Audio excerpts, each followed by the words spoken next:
এখন ওলের সময়। দেখুন ওল এসে গেছে বাজারে।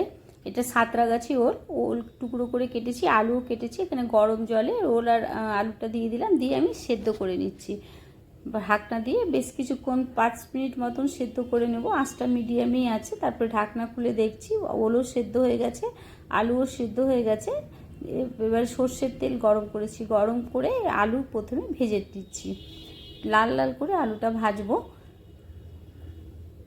লাল লাল দেখুন হয়ে গেছে, এবারে তুলে নেব। এই সময় আমি সম্পূর্ণ নিরামিষ ওলের তরকারি বানাচ্ছি। ওর তরকারি নানানভাবেই বানানো হয়, কিন্তু আজকে আমি কীভাবে সম্পূর্ণ নিরামিষ ওলের তরকারি আমি বানাই সেটাই বানিয়ে দেখাচ্ছি। আলুগুলো তুলে নিলাম, এবারে ওলটাও দিয়ে দিলাম। ওলটাও ভেজে তুলে নিচ্ছি। লাল করে একটু ভেজে নিতে হবে খুব ভালো করে। গ্যাসের ফ্লেমটা কিন্তু মিডিয়ামেই রেখেছি, রেখে লাল করে তুলে নিচ্ছি। ভেজে ভাজা হয়ে গেছে, এবারে তুলে নিচ্ছি। এইভাবে নিরামিষ করেও কিন্তু খেতে খুব ভালো লাগে। এখানে জিরে, তেজপাতা আর 2টো এলাচ আর দারচিনি আছে, সেটাকে খুব ভালো করে ভেজে নিচ্ছি।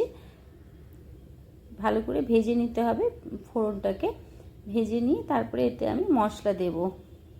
খুব সাধারণভাবেই তৈরি, কিন্তু এর স্বাদ অনেক সুন্দর হয়। এখানে জিরে, ধনের গুঁড়ো, লঙ্কা গুঁড়ো আর হলুদ গুঁড়ো আছে, দিয়ে দিলাম। দিয়ে এর মধ্যে আমি একটুখানি জল দিয়ে দিচ্ছি যাতে মশলাটা পুড়ে না যায়, সেই জন্য জল দিয়ে খুব ভালো করে কষিয়ে নেব।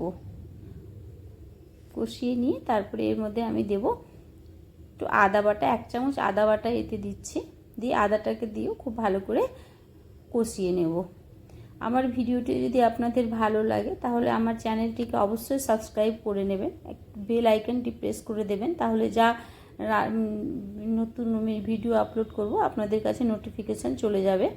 মশলাটা কষিয়ে নিয়েছি, এবারে ওলটা আর আলুটা ভেজে রেখেছিলাম সেটা আমি দিয়ে দিলাম। দিয়ে এবারে ভালো করে মশলার সাথে ওল আর আলু ভালো করে কষিয়ে নেব। আঁচটাকে সিমে রেখেছি, রেখে কষিয়ে নিচ্ছি।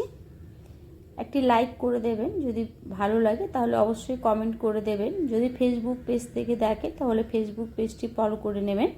নুন দিলাম, স্বাদ মতন চিনি দিলাম।